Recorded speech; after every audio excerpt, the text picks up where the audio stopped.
ujung surat Al-Hadid ayat 20. Wa mal hayatud dunya illa mata'ul ghurur. Tidaklah dunia itu kehidupannya kecuali mata', kesenangan yang gurur, yang bikin kita terpedaya. Benar ya, nggak usah jauh-jauh. Dunia itu salah satu yang kita pegang sekarang, Pak. Handphone, pasangan, anak, itu bikin kita lupa nggak? Asik, ya itu dia. Ya. Wa qala an-nabiy sallallahu alaihi wasallam. Di sini agak saya harus ingetin kalau yang pakai kitab ya. Di kitabnya ada beberapa salah ketik ini. Nabi sallallahu alaihi wasallam bersabda, ini ada hadisnya dalam riwayat Tirmizi, "Man kana hammud dunya." Orang yang himmahnya, visinya adalah kehidupan dunia, syattatallahu alaihi amrah. Allah akan pecah urusannya. Jadi bikin dia tidak fokus, bikin dia pikirannya kemana-mana. Coba lihat, ceknya lagi sholat. Orang yang cinta, himmahnya dunia, dia sholat itu supaya rezekinya lancar. Jadi bukan karena ingin nyembah Allah. Orang-orang ini kalau dikasih ijazah sama gurunya surat Waqiah, itu surat Waqiah itu kan nama Allah, bukan untuk dia tadaburi, tapi niatnya cuma satu, sebagai rezekiku lancar. Dikasih wiridan sama guru, sholawat dong kamu. Dia sholawat bukan karena cinta Nabi, tapi karena dia pengen duitnya banyak.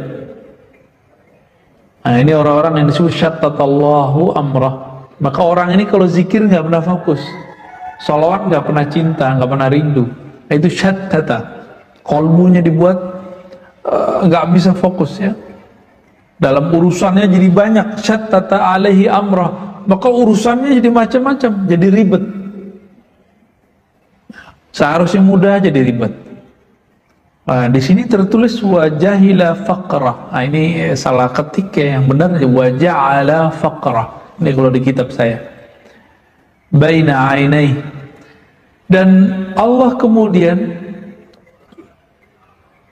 menanamkan satu sifat mental yang tidak, akibat dia tadi tidak bagus himmahnya. Mental apa? Mental kefakiran di sininya. Baina ainai, di bagian otak depannya itu yang kita sebut kortek lebih kurang ya. Itu di bagian sini itu angan-angannya jadi kayak mental miskin. Orang mental miskin gimana? Orang mental miskin gimana? Mau dia kaya, pengen dapat lebih, maka mental miskin ini dikasih berapa aja nggak puas-puas. Ini yang kita sebut tamak. Ditamak. Maka saya sering nanya, di bulan puasa kita pernah buat kajian Mukhtasar Ihya, dan saya nanya, mungkin masih ingat, yang koruptor itu, korupsi itu orang kaya apa orang miskin? Orang kaya ya, bener. Orang miskin apa yang mau dikorupsi? Jabatan gak punya.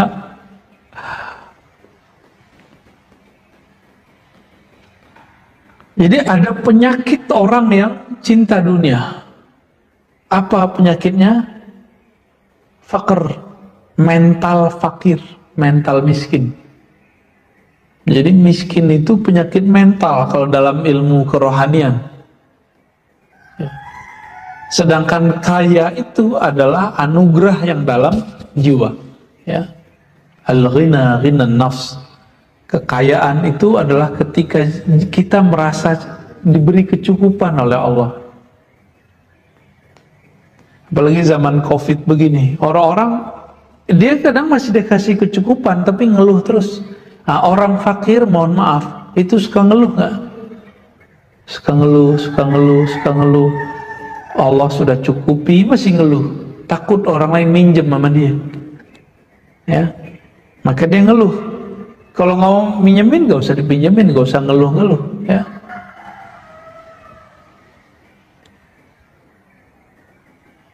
Walam ya'tihi minha illa ma kutiba lahu, illa ma kataba lahu.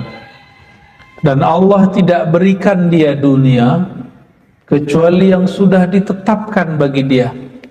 Berarti sebatas dia usaha, segitulah dia dikasih. Wa man kana hammuhu al-akhirah jama'a Allahu syamlahu wa ja'ala ghinahu fi qalbihi wa atathu ad-dunya raghimah. Ya.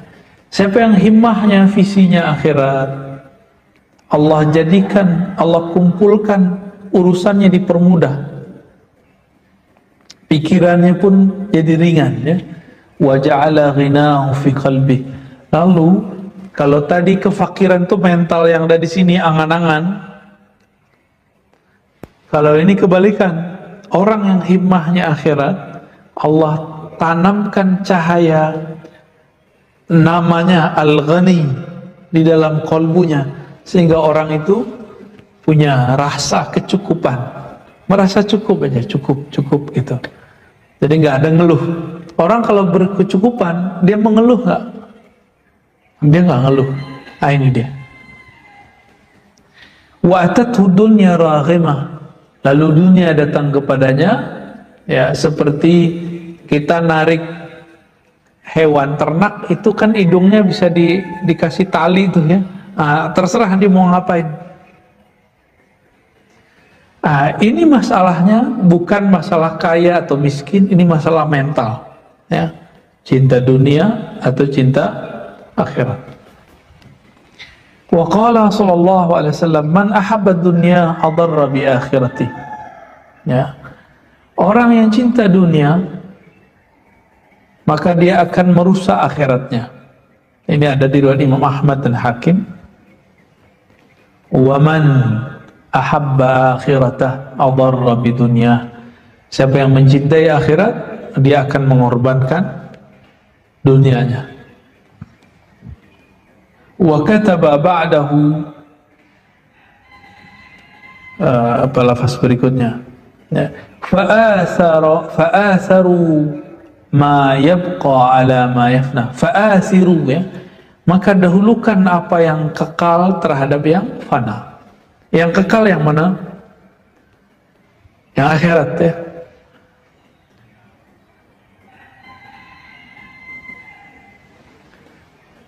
Sahabat-sahabat yang dimuliakan Allah, apa yang kekal itu?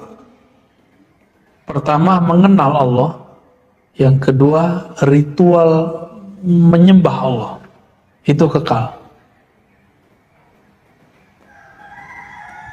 Pertama, mengenal Allah. Maka pertanyaan masuk kubur pertama kali apa? Masih ingat? Man rabbuk? Siapa Rabbmu? Artinya orang ketika bangun nanti di alam kubur, Bapak, ini kita kalau bangun di alam kubur nanti, itu seakan-akan kita bangun tidur, nggak nyadar kalau sudah mati. Kapan sadarnya? Kalau ada mungkar nakir nanya. Kalau mungkar nakir nanya baru. Kalau di hadis Imam Nasai itu disebutkan, jika orangnya soleh, yang bertanya ini wajahnya bagus. Kalau yang nggak soleh, wajahnya kayak pocong gitu, Pak. Jadi apa yang paling menakutkan dalam diri kita, ntar datangnya seperti itu. Baik.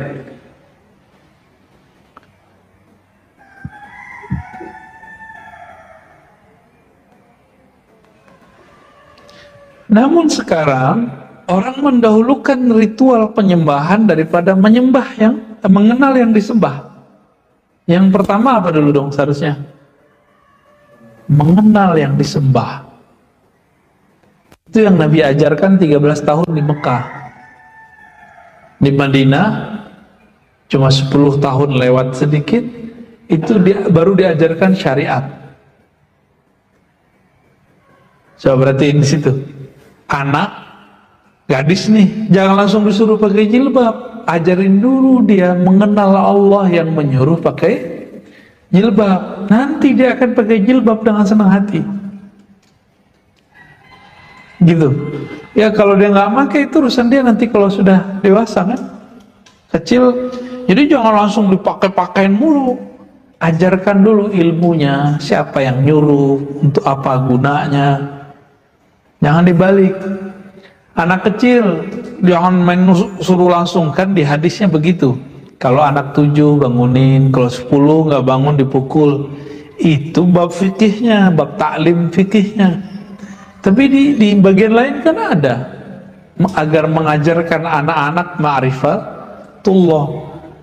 Ngajarin anak ma'rifatullah jangan yang tinggi-tinggi dulu, yang sederhana-sederhana ya. Baik. Ini tentang dunia. Ya. Lalu ada sebuah hadis ya, riwayat Imam Tirmizi juga, "Lau kanatid dunya tazinu 'indallahi junah ba'udha ma saqa kafiran minha qatrata ma wallahi ma dunya fil akhirah illa kama yaj'al ahadukum isba'ahu fil yammi falyanzur bima yarja." Di dunia itu kalau ditimbang di sisi Allah seperti ringannya seperti sayapnya nyamuk, sehingga tidak bisa diberikan untuk orang kafir, apalagi mukmin. Wallahi, Nabi kemudian bersumpah, mad dunya fil akhirah, dunia sama akhirat itu. Jadi teman-teman, silakan serius membangun kebahagiaan di masa tua. Tapi ingat, kita ada masa nanti yang nggak pernah tua. Ini harus dipikirin. Yang nggak ada tuanya di situ. Orang di neraka umur 30-an, orang di surga umur 30-an. Dan itu abadi terus. Nah, ini yang dikatakan di hadis tadi. Dunia itu sama akhirat, kalau mau diukur nikmatnya, coba tangan kita celupin ke laut, tetesan yang nempel itu itulah dunia. Kebayang akhirat nikmatnya gimana? Nggak ada ujungnya, nggak ada ujungnya di akhirat itu. Itu sebabnya kita pasti merasa heran. Kok ada majelis zikir yang rame sebelum pandemi ya? Rame, orang datang dari mana-mana. Ternyata Nabi menyebutnya Raudhatul Jannah, ya, Riyadul Jannah, taman-taman surga. Jika engkau melewati taman surga, maka petiklah, maka iciplah di situ. Ada perintah begitu dari Nabi Sallallahu Alaihi Wasallam. Berarti di dunia ini ada taman-taman surga. Maksudnya apa? Sayyidina Ibrahim dalam hadis yang sahih itu ngirim salam untuk umat Nabi Muhammad Sallallahu Alaihi Wasallam, lalu mengatakan, "Hai umat Muhammad, ketahuilah bahwa surga itu tanahnya subur, tetapi belum ada pepohonannya." Nyambung dengan hadis Imam Tirmizi tadi. Taman surga itu apa wahai Rasulullah? Qala hilaqud dzikr, halaqah zikir. Jadi jika ada orang berzikir di dunia, itu langsung dia nanam, Pak. Antum nih baca subhanallah, Ustaz, langsung ada pohon di sana, Ustaz. Subhanallah bihamdihi, subhanallah, langsung ada pohon tuh. Dan gedenya bukan main. Kalau kita zikir 100, teman kita 101, ya banyakkan dia. Kita 100, dia 1000, banyakkan dia. Maka mau buat coupling surga, couplingnya dengan zikrullah. Ya. Dalam hadis itu dikatakan, Nabi Ibrahim berpesan, taman-taman surga itu diciptakan Allah dari tasbih, subhanallah, takbir, ya, tahmid, tahlil, subhanallah, alhamdulillah, wa la ilaha illallah, wallahu akbar. Cuma kita nggak lihat ya, belum lihat ya, karena belum lihat jadi nggak yakin, karena penglihatannya pakai ini. Kita ini kenapa disebutkan sama dengan binatang ternak oleh Allah Ta'ala? Karena pandangannya cuma pakai mata ini. Kalau pandangannya begini ya kalah sama kelelawar. Kelelawar jorok jauh juga bisa lihat. Bener gak? Kelelawar Kelelawar dari jarak jauh udah bisa baca. Kalau cuma pakai mata ini, kita baca subhanallah nggak lihat hasilnya, makanya nggak percaya. Itulah sebabnya kenapa orang mau macet-macet ria nih sebelum pandemi, masa pandemi sama, mulai dari jam 7 sampai jam 9 itu macet di jalan, nggak takut kena COVID. Macet-macet di MRT, di bus, orang nggak takut. Tapi untuk duduk sejenak baca la ilaha illallah, atau ketika dia antri itu dia baca subhanallah, itu kayaknya sulit nyarinya. Hari ini manusia lebih senang yang bisa terhibur telinga, maka pada pakai headset, dengerin musik terus. Ya kita nggak melarang orang dengerin hiburan. Tapi kalau seorang mukmin, hiburan basicnya apa? Menyebut nama Allah Subhanahu wa Ta'ala. Ya. Jadi kalau antum hitung nih, kita sebenarnya cinta dunia apa akhirat sih? Cinta dunia, kerja mulai dari jam 8, pulang jam 4. Bener? Itu untuk apa? Biar bisa bikin rumah, bisa beli mobil, anak-anak bisa sekolah, bisa makan enak. Dunia nggak tuh? Itu penting. Oke, sekarang minimal ada backup lah untuk akhirat. Pagi sebelum berangkat zikirnya, pulang zikir lagi nggak? Zikir di luar sholat wajib loh ya. Sholat wajib itu terlalu standar lah untuk seorang yang soleh. Itu aja ya. Setelah ini riwayat-riwayatnya kurang sahih. Ada satu yang bisa dipakai. Hubbud dunya ra'su kulli khatiyah.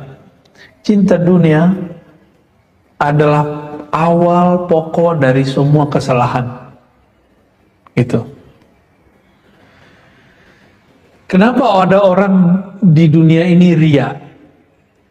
Ria itu pengen dipuji nggak? Pengen dipuji itu duniawi nggak? Duniawi juga. Rusak nggak amalnya? Allah sebut fawailul lil musallin, celaka bagi orang yang salat ya. Baik, bab tsamin, bab yang ke-8 fil amal, mengenai angan-angan. Ini pendek kok, jadi kita baca dikit aja. Kata beliau Imam Syamsuddin Ar-Razi, "I'lam anna al-amala huwa ar-raja." Dalam bahasa Arab ini unik, ada amal pakai ain, ada amal pakai hamzah. Apa bedanya? Kalau amal itu aktivitas real.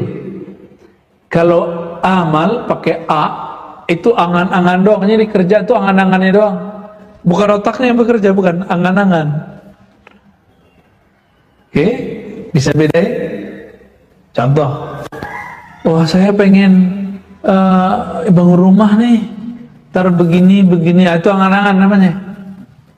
Kalau orang kerja gimana? Jadi langsung dia kerja, dia nabung, jadi. Waduh, pengen umroh nih, zaman-zaman sebelum pandemi kan ada musim. Kita setiap hari itu Indonesia 5.000 sampai 10.000 bahkan lebih orang berangkat umroh. Setiap hari itu. Visanya tuh sono semua tuh. Hotelnya. Nah, sekarang bisa dibayangkan. Saudi bisa krisis Pak Saudi sekarang. Minyak udah dikit. Orang pergi umroh udah jarang. Cuma di dalam aja kan. Kita masih punya beruntung Pak. Kita setiap bulan, setiap beberapa bulan tertentu, itu kalau dihitung perputaran duit di negeri kita masih lumayan. 55 sampai 60%. Jadi kalaupun resesi kita masih kuat. Ekonomi mikronya ya. Wallahu alam, nanti tanya ke ahli-ahli ekonomi. Tapi secara makro udah banyak tumbang ya. Kita nyaksiin lah teman-teman kita yang tutup buku, tutup perusahaan, banyak banget. Nah itu yang disebut tadi laibun walahun, ya main-main aja, ada yang naik, ada yang jatuh. Suka-suka Allah lah main Lego. Dunia ini Legonya Allah Subhanahu wa ta'ala. Apa kata beliau? al-amala huwa raja. Angan-angan itu pada dasarnya adalah harapan. Wa ta'allaqal qalbu bil baqa. Wa ta'allaqul qalbi bil baqa. Harapan-harapan, angan-angan, ya. Sedangkan qalbu itu maunya bukan berharap kepada angan-angan, maunya kepada yang abadi. Faman tala amaluh istaghalla bil jam'i wa tahsil wa ghafala 'anil maut wa tarakahu nasyan mansiyah kaman ayqana 'anhu sabqa ila aqsa awqatil ajal. Maka orang yang sibuk dengan amal, angan-angan, kalau kolbu enggak melahirkan amal, lain lagi ceritanya. Siapa yang sibuk dengan angan-angannya, maka ujung-ujungnya hidupnya apa? Fulus. Semua orang butuh fulus. Semua orang butuh duit. Tapi jangan jadikan itu tujuan gitu. Apa bedanya orang yang menjadikan harta itu tujuan? Kalau dia menjadikan tujuan, apa saja caranya dia harus dapat, halal atau haram. Tapi kalau orang menjadikan dunia itu bukan sebagai tujuan dia, maka dia seperlunya aja. Imam Sya'rani menyindir murid-muridnya. Apa kata Imam Sya'rani? Betapa hinanya kita, lebih hina daripada binatang buas seperti anjing, guguk. Anjing itu kalau udah kenyang, dia tinggalin makanannya, Pak. Dia nggak pernah bawa pulang ke kandangnya terus mengatakan, ini untuk esok, saya tabung dulu nggak ada. Itu Imam Sya'rani ngomong di kitab Al-Bahrul Murud Al-Minal Al-Kubra. Ya. Kalau kita gimana? Kita tabung ya? Tabung. Padahal tabung belum tentu untuk kita juga. Ya. Ini saya ngomong doang nih Pak, mudah. Prakteknya di kita juga berat. Di saya juga berat. Ini ujian semua orang nih. Mau kiai, mau ustadz, mau dokter, nggak dokter sama aja. Ya. Maka orang yang udah main di angan-angannya, apa yang terjadi? Ishtaghalla bil jam'i wa tahsil. Dia sibuk nanti untuk ngumpulin sama memperoleh dunia. Dunia diperoleh, badan sakit-sakitan, mulai sakit gula, hipertensi, jantung, wah lengkap deh. Pengen buat rumah gede-gede supaya anaknya itu enak tidur, tahu-tahu pas udah agak tua, anak-anak bikin rumah sendiri di luar.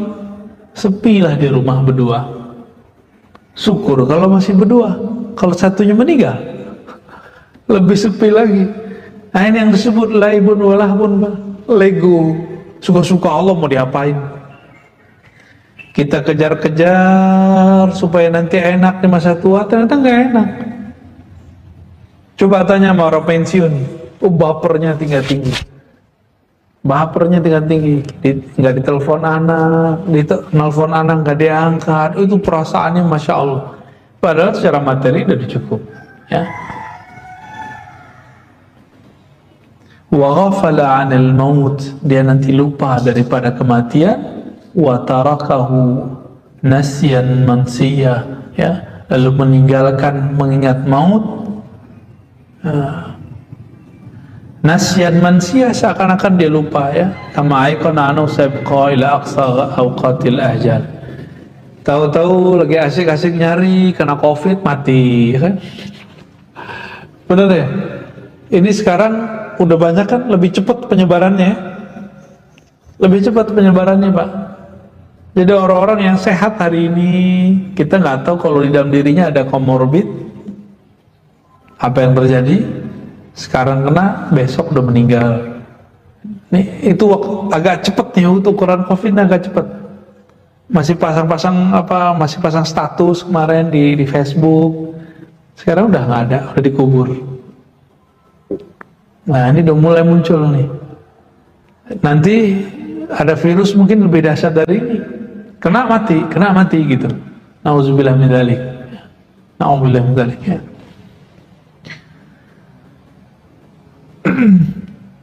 Ada satu hadis maknanya ada dalam Sahihain ya, ada dalam lafaz Imam Muslim. Yashib ibnu Adam, ini ketinggalan lamnya di kitab ini. Walam yashib minhu khoslatani al-hirsu wa tulul amal.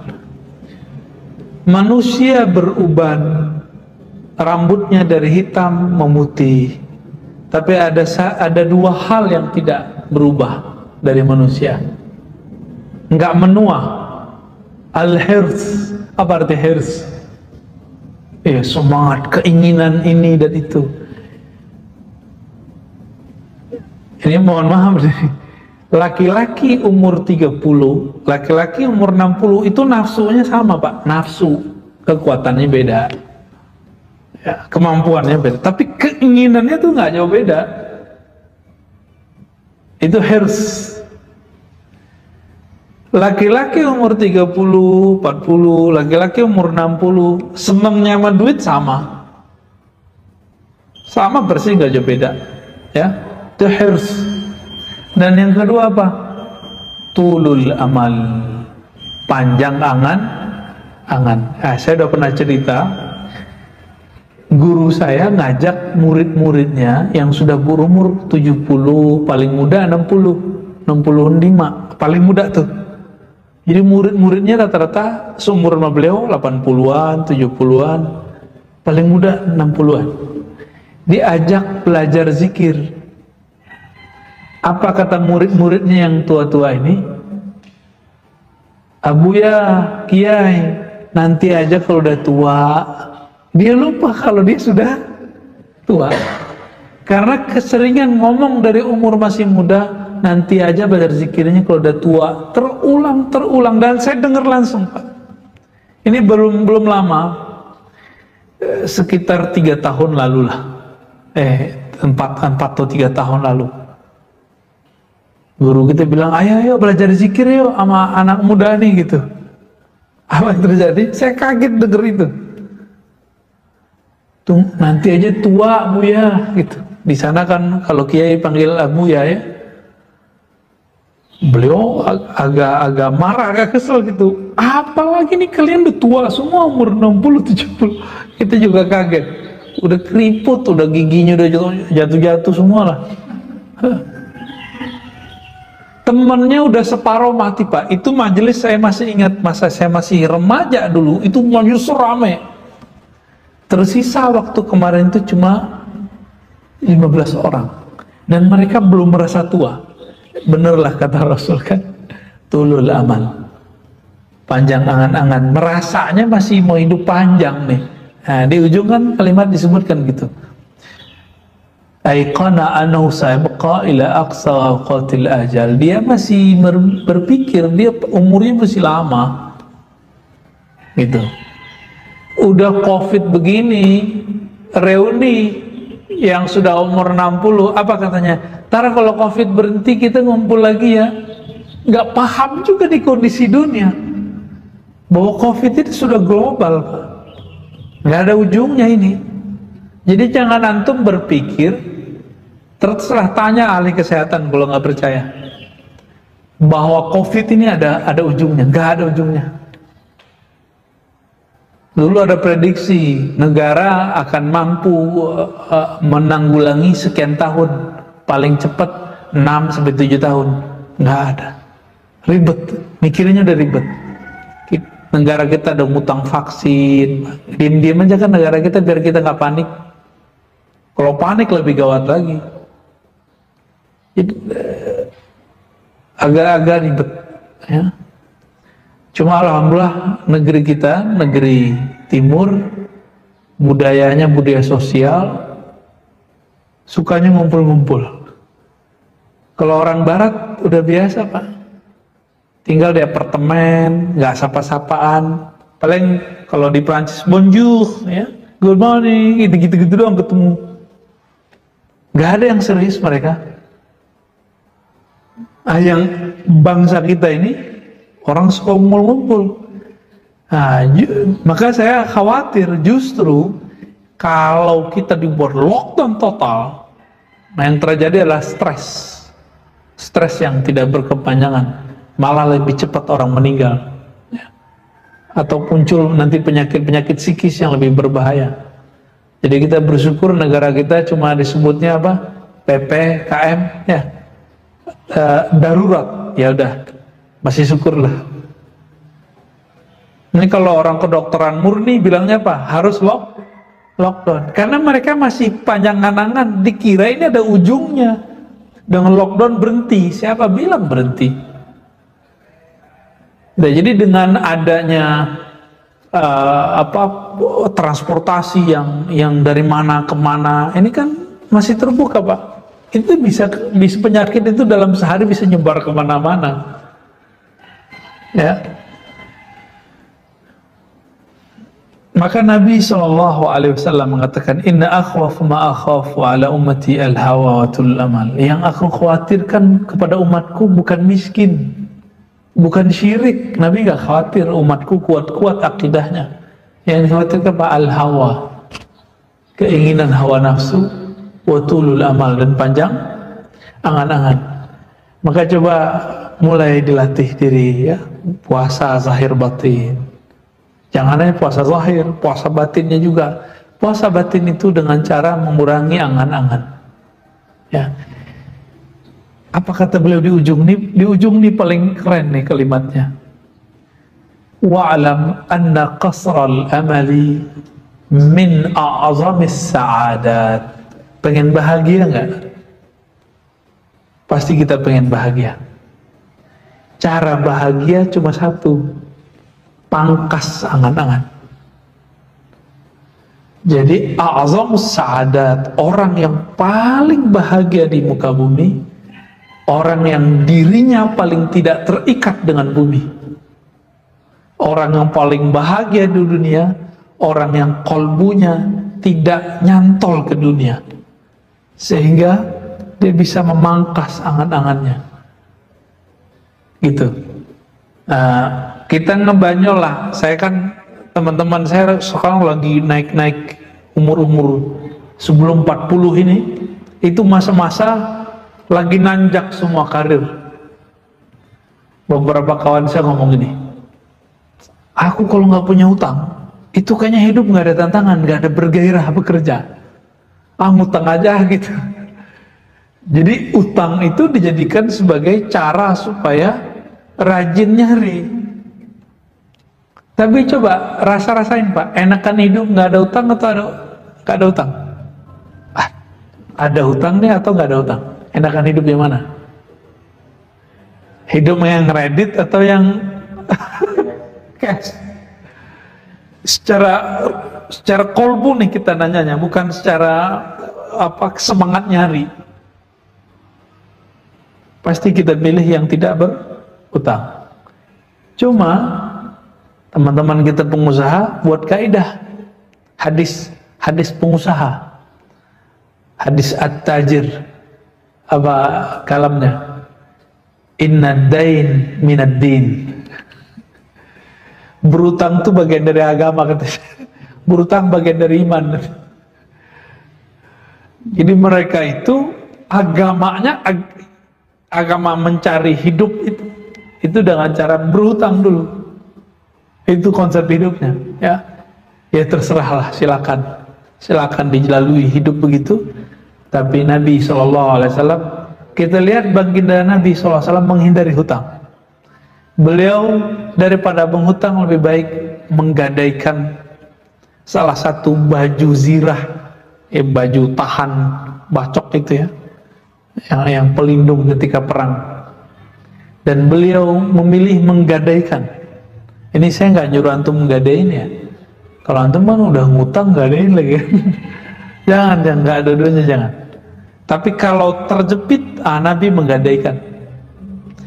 Kepada siapa Nabi menggadaikan? Kepada orang Yahudi. Ini bukti bahwa boleh interaksi dengan orang-orang Yahudi dalam urusan duniawi, ya.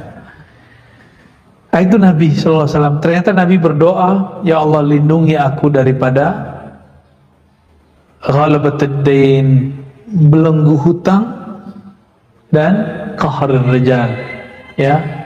Qahrul rijal ini tekanan orang yang menekan, ya mungkin debt collector dan sejenisnya itu.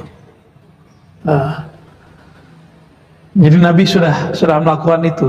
Maka teman-teman coba wiridkan itu jadi doa. Gak usah pakai bahasa Arab, pakai bahasa Indonesia boleh. Tapi kalau Arabnya, Allahumma a'udzubika min ghalabatid dain wa qahrir rijal. Minimal sekali sehari aja. Ya Allah, lindungi aku, jaga aku daripada belenggu hutang. Kalaupun berhutang tapi tidak membelenggu gitu.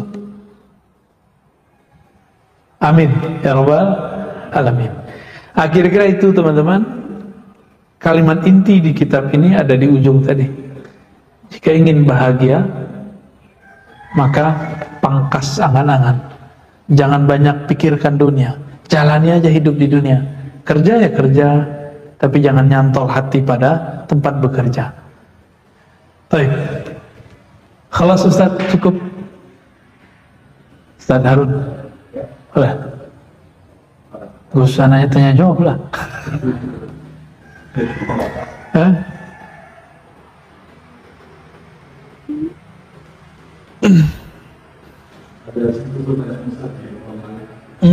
Taip. Itu dibacain.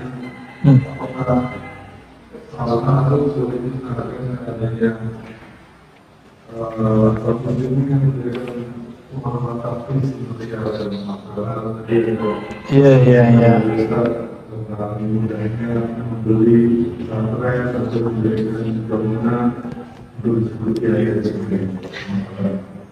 Imam Bukhari meriwayatkan satu hadis penting tentang akhir zaman. Idza wussidal amru ila ghairi ahlihi fantaziris sa'ah. Jika suatu urusan wusida ini kan ditaruh, diletakkan, dihamparkan, diserahkan kepada yang bukan ahlinya, tunggulah kiamat. Kiamat kecil tuh. Kiamatnya pesantren, kalau pesantren yang ngurus pengusaha. Seharusnya pengusaha itu bukan jadi pemilik pesantren, dia cukup menjadi tentara, panglima di situ. Pagi saya backup di bidang ini, gitu seharusnya. Jangan malah ngatur-ngatur pesantren, ya.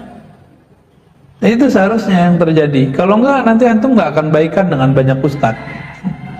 Boleh nggak bangun rumah tahfiz? Bagus, tapi serahkanlah kepada ahlinya, berikan dia otoritas. Jangan masuk terlalu dalam. Nah, bisa nggak begitu? Kalau antum bisa begitu, silakan buka rumah tahfiz, cari ustadz yang bersanad secara pemikiran dan hafalan. Jangan hanya sanad hafalan gampang.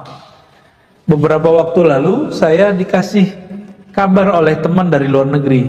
Ustadz, Buya, ini kawan saya di luar ngaku punya sanad, tolong dong cek. Jadi kata dia, ajaran dia, menurut dia ini ajarannya ke ekstrim. Kok punya sanad? Saya cek, 2 di atasnya itu sanadnya Ahlussunnah versi kita. Tapi dia dan gurunya itu tidak. Orang awam nggak ngerti sanad, tertipu Pak, dikira ini sanad Qur'annya sahih. Padahal kalau kita ngitung versi dia kan mengatakan akidah Asy'ariyah sesat, Sufi zindik, dia kan bermazhab tidak boleh. Ini mereka ngomong gini nih. Tapi sanad Al-Qur'annya ke siapa? Silsilahnya dari fulan, fulan yang ketiga sudah orang bermazhab, sudah Sufi, sudah Asy'ariyah, ke atasnya malah mursyid itu. Antum coba cek di Indonesia, pemegang sanad Quran yang awal-awal, contohnya di Jawa, Pulau Jawa itu awalan itu kan yang kita kenal ya, yang mastur banyak. Ini yang masyhur aja dulu, Mbah Yai Syekh Munawwir, kerap ya kan? Ini turun ke berbagai wilayah tuh di Jawa tuh. Itu seorang mursyid ya. Selesai muridnya hafalan, dikasih ijazah Dalailul Khairat dan beberapa ijazah zikir. Akidahnya Asy'ariyah sifat 20 belajarnya, bermazhab Syafi'i, bertasawuf. Itu pemegang Quran dari dulu. Di Sumatera Barat khususnya, tempat saya lahir, itu ada yang lebih tua, namanya Syekh Abdurrahman. Ya, Syekh Abdurrahman ini lama di Mekah, maka boleh disebut Al-Makki, Al-Minangkabawi juga. Ya. Syekh Abdurrahman kemudian mendirikan umurnya udah deket 100. Bangun satu ma'had namanya Al-Manar. Ini cucu baru meninggal kemarin, umurnya juga hampir 100.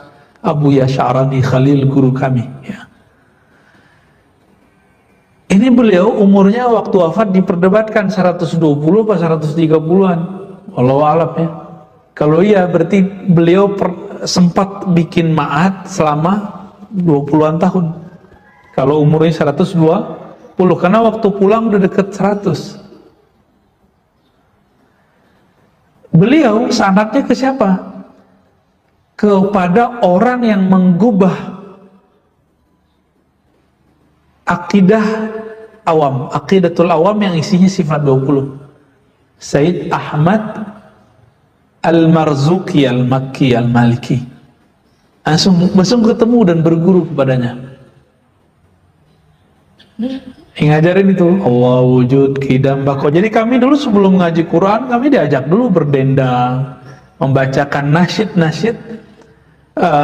sifat 20 yang sekarang dibid'ahin mereka.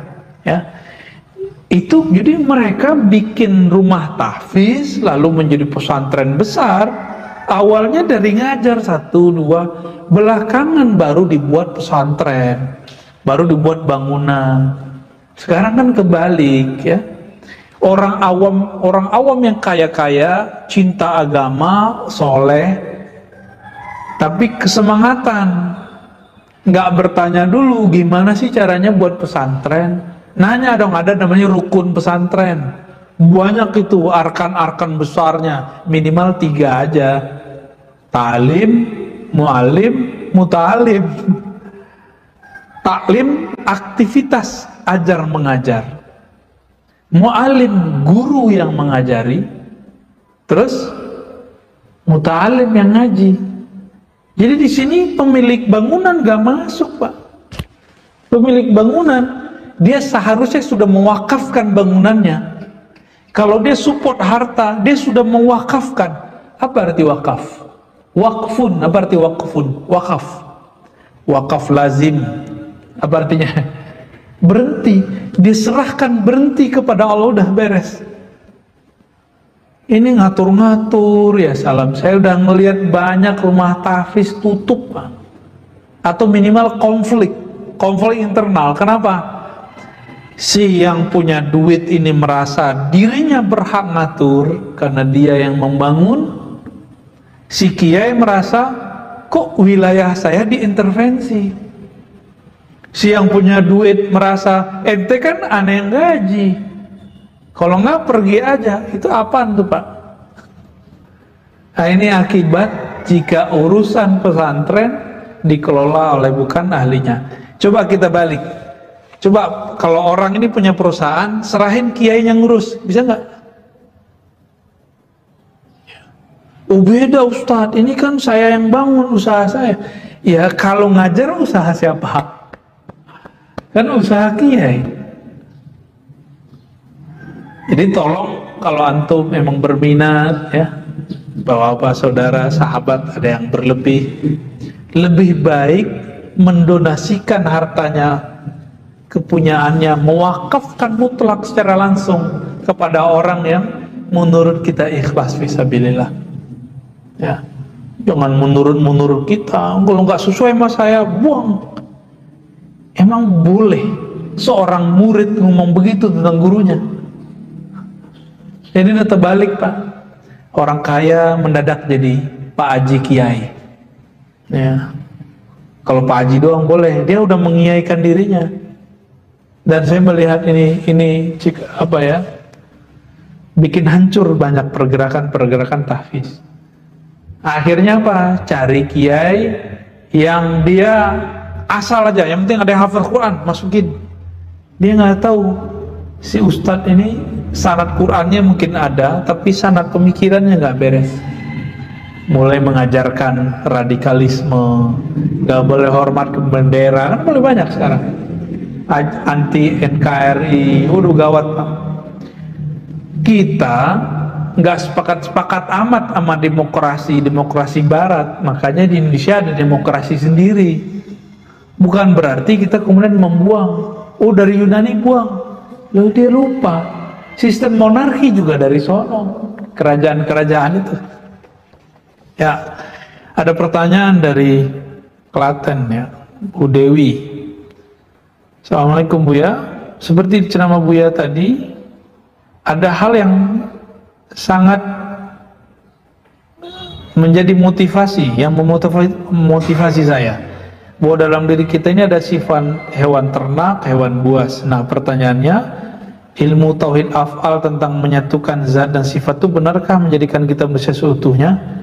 Waduh, nyambung kemana nih? Ya, ini dua hal yang beda.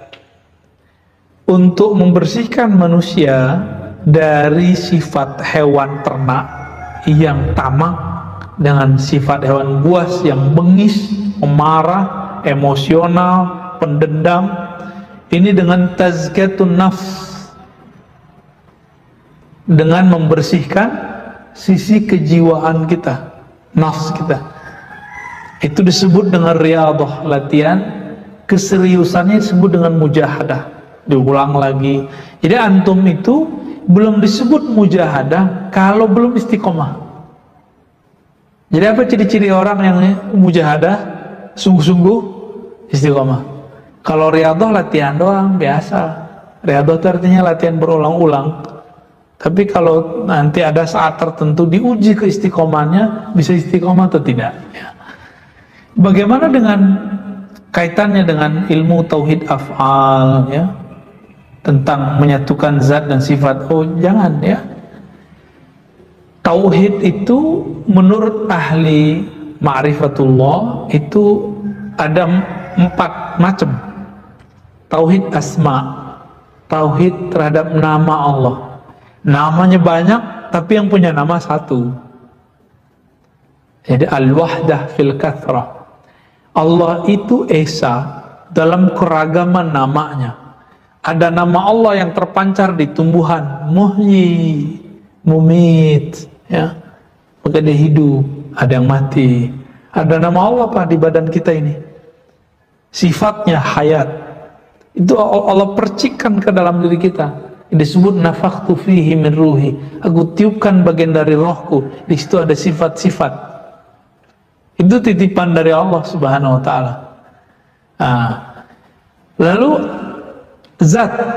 Itu beda lagi. Sebelum sampai ke zat, pertama tadi apa? Nama. Yang kedua af'al. Tauhid af'al memandang dalam keragaman perbuatan kejadian di duniawi semuanya bersumber dengan itu terjadi karena izin Allah. Saya mau tanya, berkali-kali saya tanya nih, ini COVID ini bagian dari perbuatan Allah enggak? Oh Ustaz, di konspirasi, iya, tapi izin Allah enggak? Atau ada sesuatu terjadi di dunia yang terjadi bukan karena izin Allah? Jika ada, berarti ada Tuhan selain Allah dong. Nah, orang ini musyrik. Musyriknya khafi.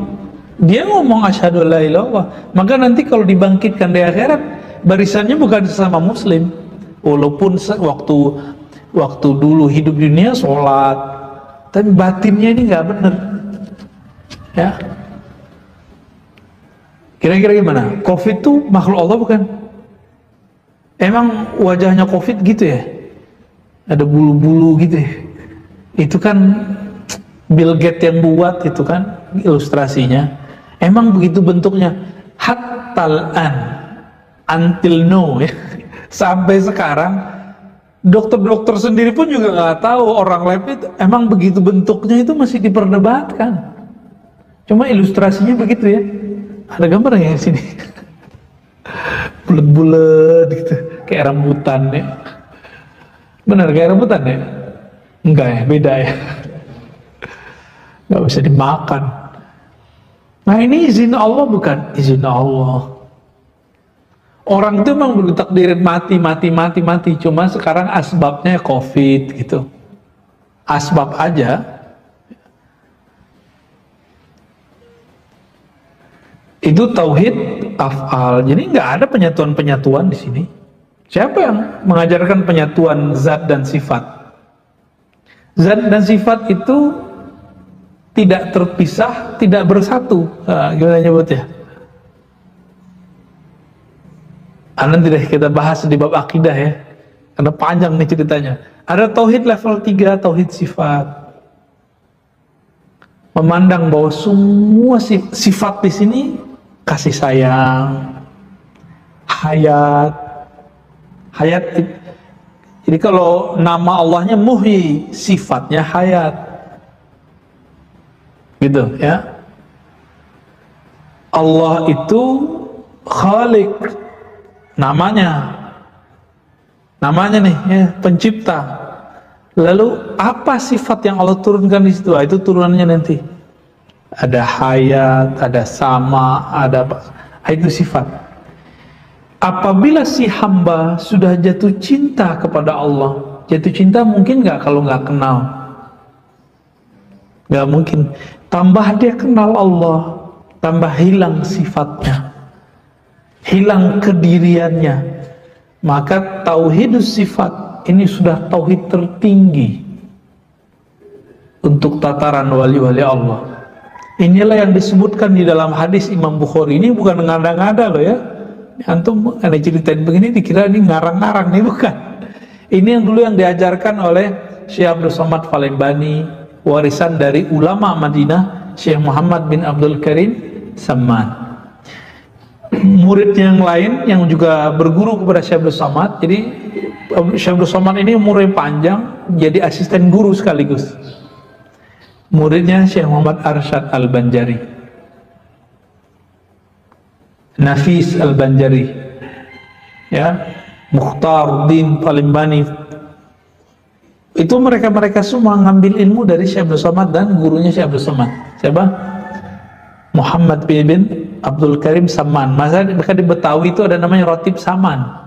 Cuma sekarang tinggal rotibnya doang, zikirnya udah hilang, ma'rifatnya sudah hilang. Mengajarkan ini Pak. Ada yang cuma ngajarin sampai tauhid asma, ada yang ngajarin sampai tauhid af'al, menganggap tauhid af'al udah paling tinggi ya. Ya tergantung apa yang dia rasakan. Ada yang tauhid sifat. Di Sahih Bukhari dia katakan, jika aku mencintai hambaku, maka aku ganti sifatnya. Kuntu sama'ul ladzi yasma'u bi.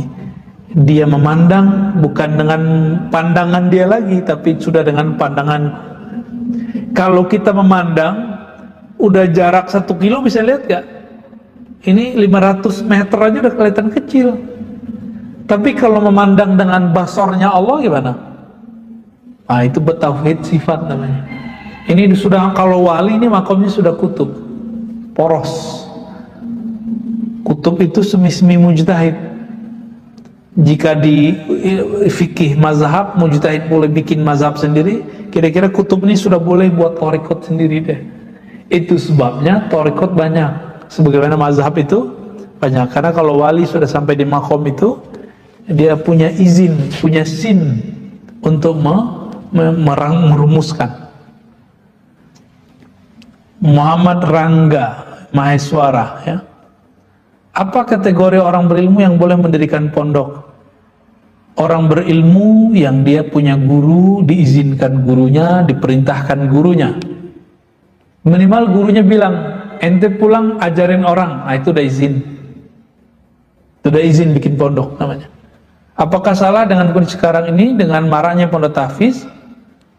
Kita senang sih ada orang buka pondok tahfiz. Cuma yang kita khawatirkan apa? Karena yang megang pondok tahfiz ini bukan orang yang punya sanad keilmuan ahlus sunnahnya tidak jelas tadi, maka dia akan boleh saja dia ngaku dia ahlus sunnah. Di situ muncul indoktrinisasi anti nasionalis. Maka antum gak usah pura-pura gak tahu lagi. Sekitar kita banyak pondok tahfiz yang ngajarin anaknya gak boleh hormat ke bendera, ya kan? Gak usah pura-pura gak tahu lah ya. Saya juga nyaksiin tuh banyak banget. nggak ada upacara bendera, ya, yang nggak wajib sih secara agama, tapi ini kan secara nasional wajib. Kenapa kalau di jalan kita taat sama apa lampu jalan, marka jalan, tapi di sekolah kita nggak taat? Kesusupan. Jadi silahkan buat rumah tahfiz, tapi tahu posisi kita.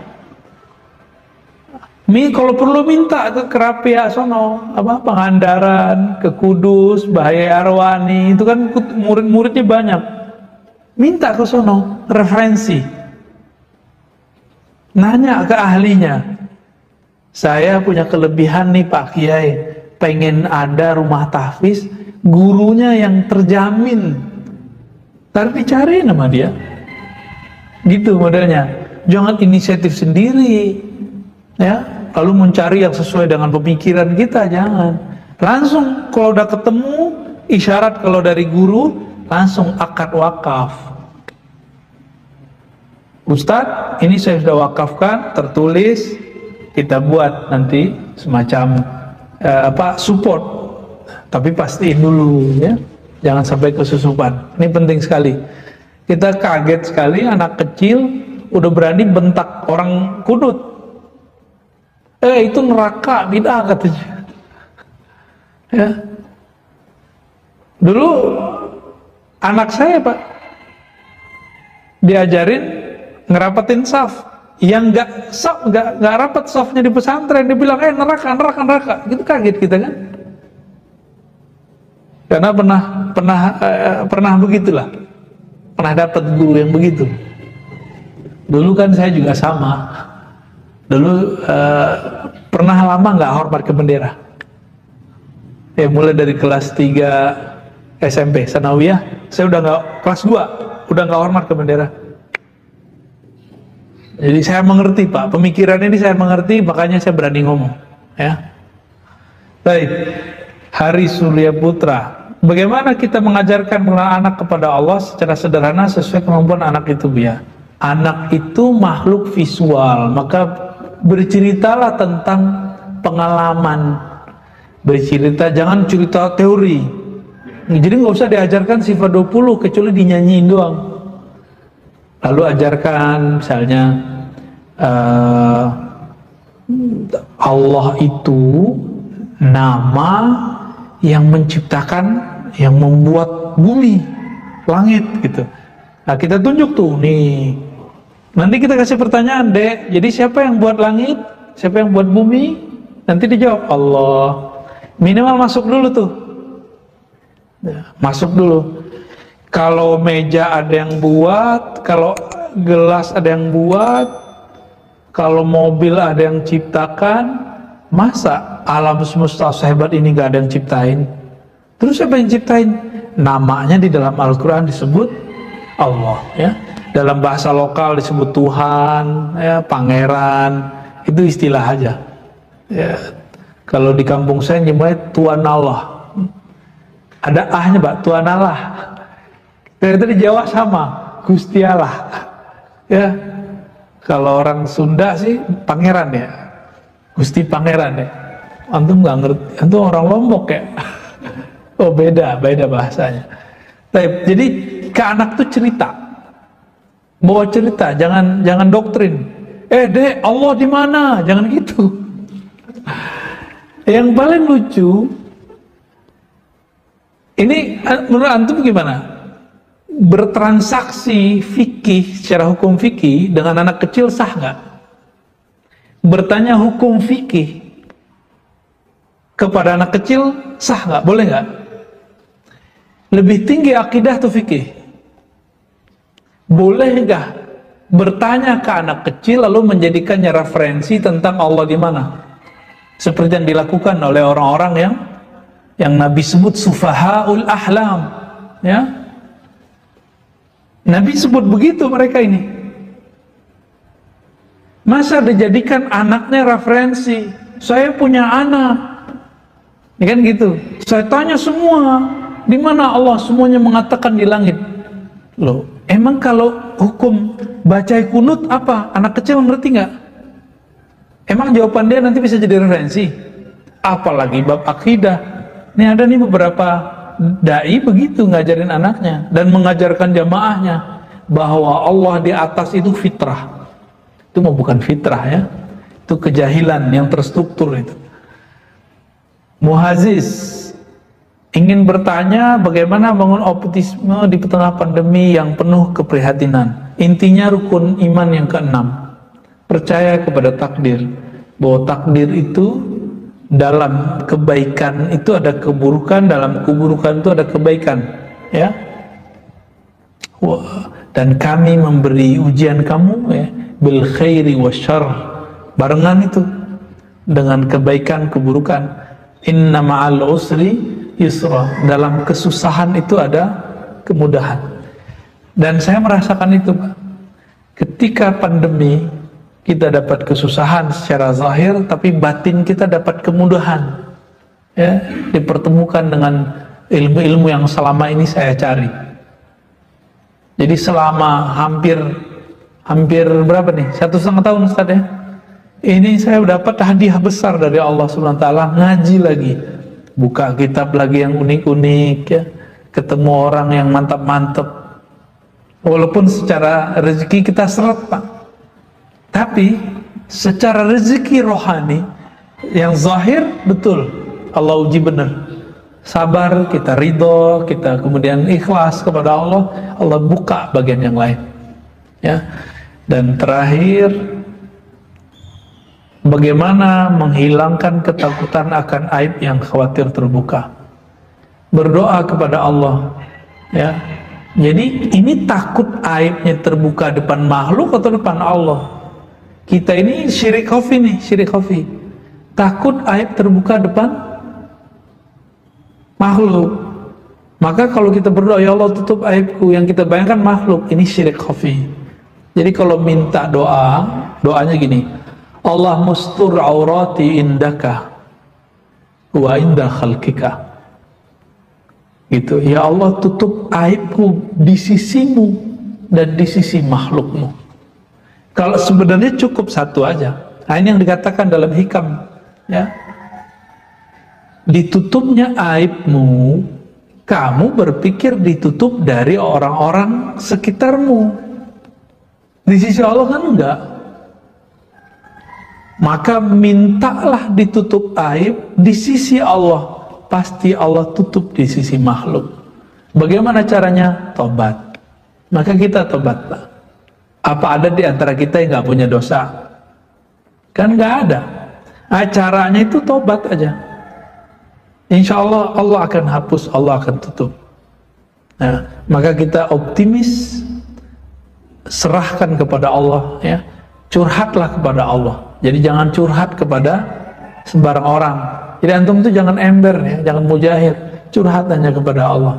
Ya, seandainya pernah bercurhat tentang diri kita, masa lalu kita kepada orang lain yang buruk, sekarang di-cut. Semoga orang itu lupa. Gitu. Semoga Allah menganggapnya tidak ada. Jadi kalau di Arabnya gitu ya, Allah mastur aurati indaka wa inda khalqika. Ya Allah tutup aibku di sisimu dan di sisi makhluk-makhlukmu. Semoga kejadian ini diberkahi oleh Allah, diridhai oleh Allah Subhanahu wa taala. Kita dijaga kesehatan, kita tutup dengan baca doa penjagaan diri. Na'udzu bikalimatillahi tammati min syarri ma khalaq. Na'udzu bikalimatillahi tammati min syarri ma khalaq.